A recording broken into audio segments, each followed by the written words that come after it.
Now, you got issues with the industry. What's going down with the industry, dog? The industry is full of a bunch of sucking, dick riding, bending over the desk ass nigga, straight up like that. Whoever don't like it, bring it, nigga. Bring it. I don't give a fuck. Bring it. Bring it, bitch. They got this new breed of rapper that's paying DJs to play their shit. Right. And, you know what I'm saying? They the record label executives, and it's like there's too much of that going on. Right. You know what I'm saying? Let me be me. Let me be the artist that I am and just play my motherfucking music. You know what I mean? Exactly. Now they want you all up under this, you know, sitting at the going to dinner with them and shit like that, and you know, all that favor for a favor shit. I don't get down like that. Look, I give you the music, you give my money. That's it. A lot of the love I had for wanting to be a part of the industry is not there anymore. I don't even associate myself with the industry. You know what I'm saying? I'm not an industry artist. I'm an artist in the industry. I get a little uncomfortable. I get uncomfortable. Like he said something to me one time, a long time ago. He told me to take me shopping. I looked at him like, what'd you just say? Let me move, man, before I do something. You're gonna make me mess up the wedding. Oh, that's a nice gesture. Let me get out of take me. That's what the guy said. Turns out DMX had been trying to warn us about Diddy for years. Most people didn't take him seriously, but one person who did was 50 Cent. DMX was never afraid to speak about how dark the music industry really is. He once said, "The industry is full of people who do anything to get ahead. Sell out, suck up, bend over, whatever it takes." He wasn't just saying that for attention. He said he met the devil right there in the industry, and that's how he knew God was real, because without evil, he wouldn't have had to fight so hard to stay strong. DMX made it clear he wasn't part of the industry. He was in it but didn't belong to it. That's why nobody could control him. He refused to play by their rules. And what did they do? They sold the company. They invited me into a house and they sold it. Yeah, I am mad. You know what I mean? All right, I'm mad. I feel betrayed, man, but it. You know what I mean? It's a business and I'm gonna carry it like a business. But my music is still my fucking music. And you play my music, you play on my life. You play on my life, nigga, it's gonna disappear. You know what I mean? Yeah, things are definitely changing there, man. Yeah, they got a whole new staff now, so I gotta go in and see what's up. Now fast forward to today, and we're seeing things come to light about Diddy. Stuff darker than most of us could have ever imagined. Suddenly, all those wild things DMX said don't sound so crazy anymore. DMX once said he turned down deals with Diddy because something felt off. At one point, Diddy passed on signing DMX. But when he saw that Def Jam was about to give DMX a big contract, Diddy suddenly wanted back in and tried to double the offer. DMX didn't trust it. He had already heard some stories about what was going on behind the scenes at Bad Boy. Puff, one thing I respect about him is that at least he told me to my face what he felt. He was like, his voice is too rough, he's not marketable. Maybe 3 weeks later when he found out I was getting signed for Def Jam, he was like, yo, I'll lace your pockets. I'll double what they gave you and lace your pockets. I'm like, if you didn't know what I was then, you just pretty much jump on the bandwagon now. Because if you didn't see the beast that I was then, I'm like, nah, I'm cool. So it's a legendary story. Like I told you, we sat down with Diddy, but he knew he wasn't going to sign with Diddy. He knew Diddy wasn't going to sign him. He knew in his mind that Diddy wouldn't want to take on problems right now. Yayo said that you were supposed to sign the Bad Boy. Look, they knew I was talented. They just looked at it and was like, I don't want all of the stuff that comes with it. The M stumbled over it, but he didn't know the trouble that came. You see what I'm saying? So I was like, yo, nah. Some people say when DMX talked about Diddy rap his artists, he just meant financially, like stealing from them. But with everything coming out now, people are starting to wonder if he meant exactly what he said. DMX told us about Diddy. DMX was known for talking out about how wicked the industry actually was. He talked about how the industry would basically unalive people because they made more money off of you than alive. One thing that stuck in my mind is the fact that DMX said that he never saw Biggie smile until he passed away. He explained that you would always see happiness in a person's smile or even in their eyes, and he literally didn't ever see that from Biggie until he was in his casket. In the same interview from a long time ago, he talked about how Diddy would rip off his artists and steal their publishing. I never saw Biggie smile until after he died. And the Hypnotize video came out. The Hypnotize. I was like, oh! Like a smile. brings a whole other light to your you know, your face. Like, I mean, it's kind of hard to explain. I'm really good words, but like, it's hard to explain what a smile does for a person. Because you don't just smile with your mouth, you smile with your eyes. Like, you know, like a true smile can be seen even if a person is covering their mouth. Well, you know, Locks got signed before I did. Even though I bought the Locks to our brothers, you know, they got signed. They were a safer group. You know, Puff signed them. And it was a blessing and a curse because they were sure they were happy about getting signed first. And they were on the Benjamins and shit was going. But then he made them jiggy and put them in suits and made them write lyrics for him and took all that publishing and like, damn. I'm glad I didn't, you know, And this isn't the only thing that DMX talked about. He also talked about how there were people in the industry that basically wanted to take you out to dinner and stuff to get a hold of your music. And you cannot tell me that DMX was not talking about Diddy, because the first thing that I thought of is when 50 Cent said that Diddy asked to take him shopping. DMX even explained how some of these artists would sleep with music executives to get up in the industry. And now that we know how Diddy rolls and what he was doing with people's careers, I almost guarantee you the person that DMX was talking about was DMX didn't only call out Diddy. He also talked about how some new rappers were doing whatever it took to get signed. Things that had nothing to do with music. There were rumors about certain artists doing favors for record label executives just to get their songs played. These same kinds of allegations have also been made against Diddy. Think of it now. He was grooming us. It's kind of like you're signing boy band groups and girl band groups because you like one or two of them and you want to see who's gonna go. It's nothing to you but a tax write-off, but you were really searching for a butt the whole time. So he was looking for my butt, Chopper butt, everybody butt. It wasn't nothing about the music. Was like, yeah, I can, you know, and it took off to be bigger than he ever expected it to be. But Puffy coming up, he was just signing a lot of boys. Usher, it was something he figured out that what R. Kelly figured out is we can get them away from the parents.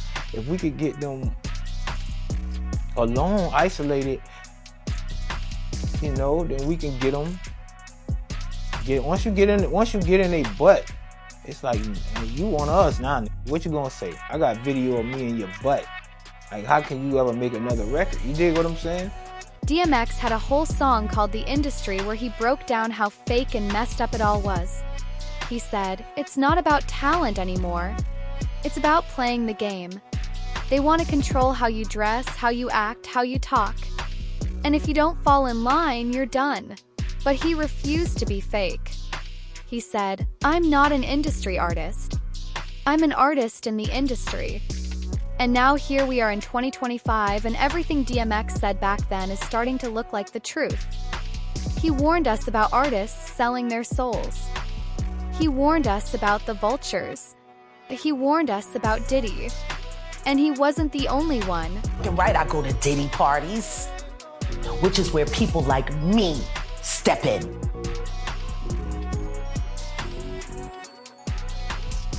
To walk out! Cause ain't nobody stopping me when I come. Why would they talk about it? Who is there to go to? Who's gonna fucking help them? What HR department do you know of that works for any of these labels? Yeah. When have you ever heard of a sexual harassment suit being publicly acknowledged in the entertainment industry at all? Never. Not in entertainment. Tupac. Remember that one? He was the only one. Yeah. You saw how that turned out. Yeah. No, guilty. That's why they do it. To make you an example. To remind you what they're willing to do to keep things the way they want them. It's intimidation. Can't go to the authorities. They're all bought and paid for. You could try to get a special prosecutor, but they'll just pay somebody to reassign him to another case. Instead of listening to DMX, people clowned him. They said he was crazy, addicted, and washed up. The media dragged him non-stop.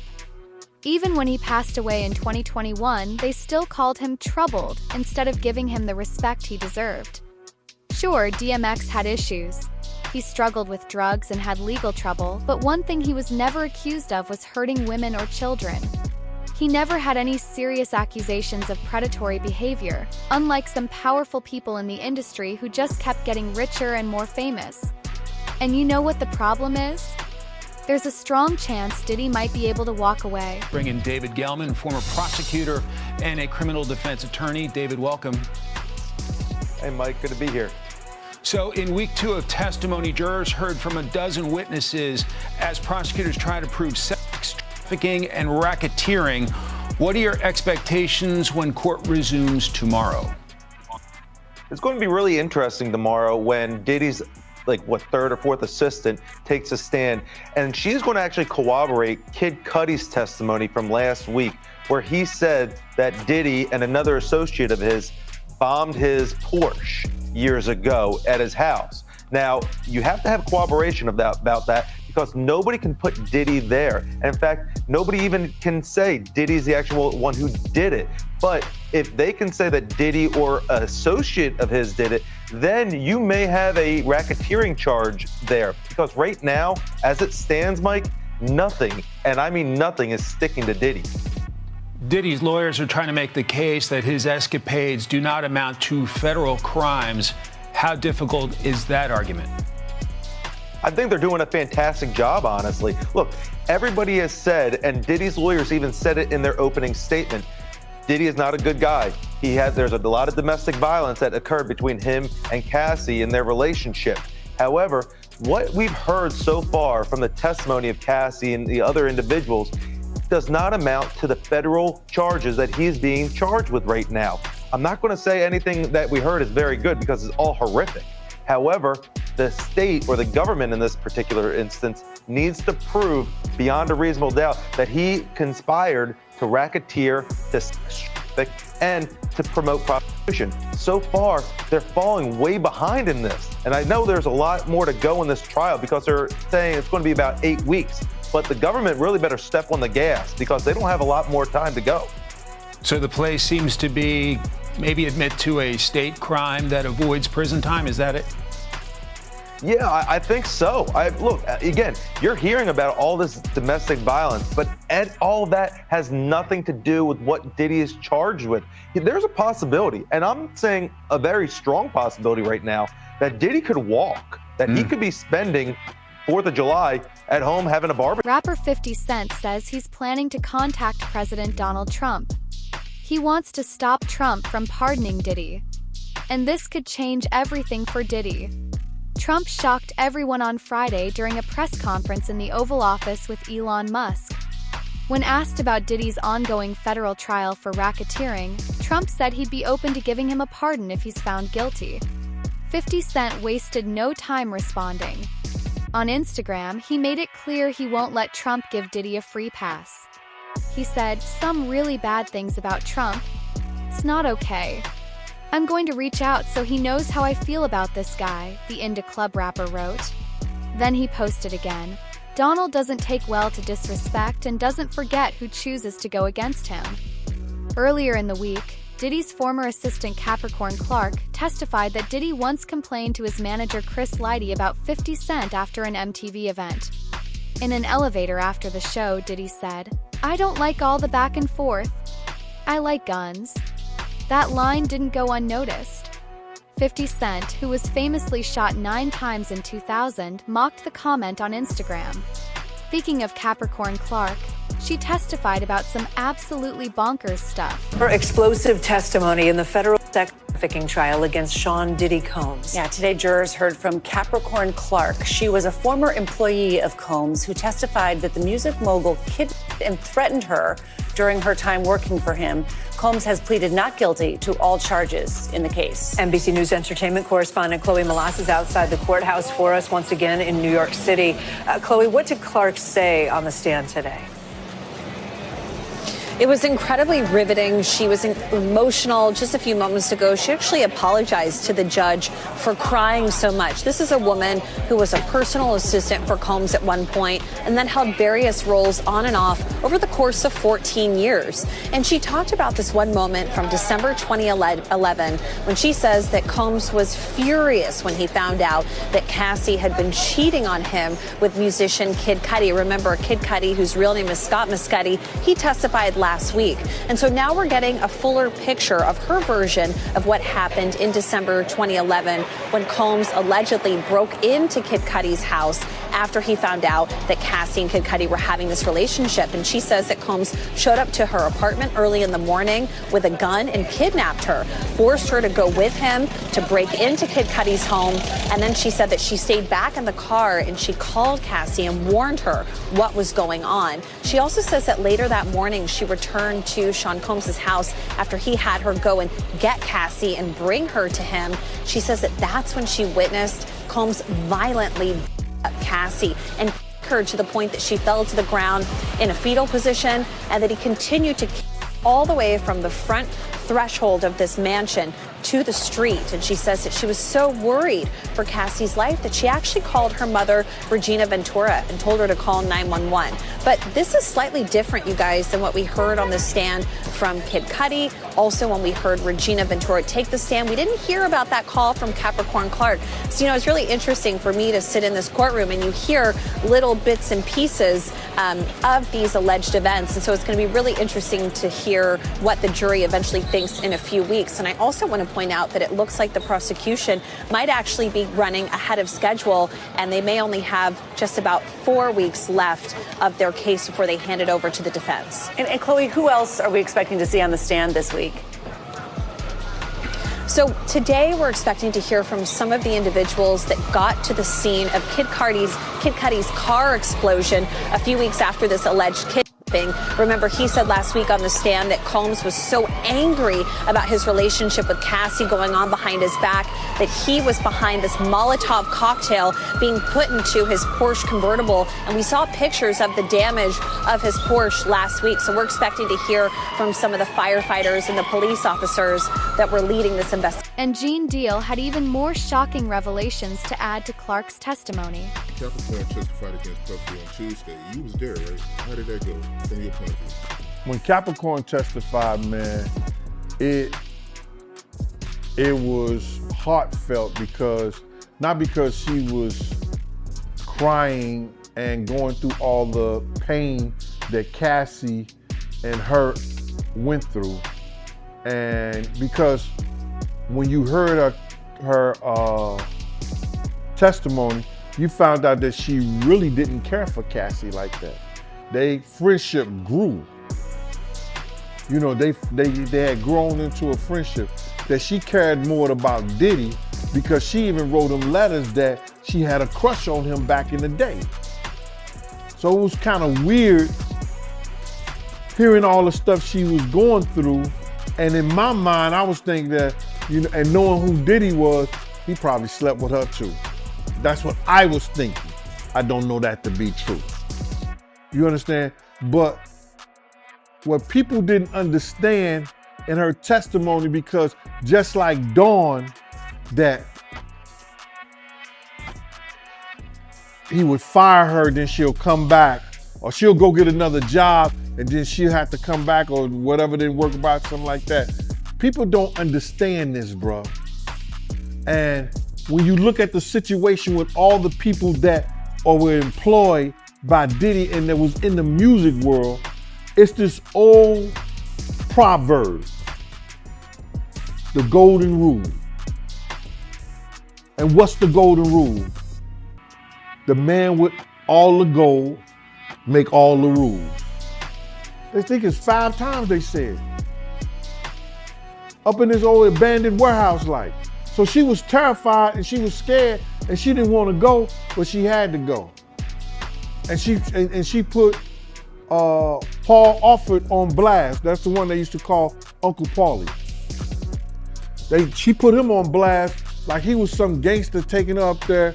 And if she would have been found, and all the polygraphs came up inconclusive, inconclusive, whatever that shit is. It wasn't conclusive that she did anything regarding stealing any of the jewelry or something like that. So it was just a fear tactic with her.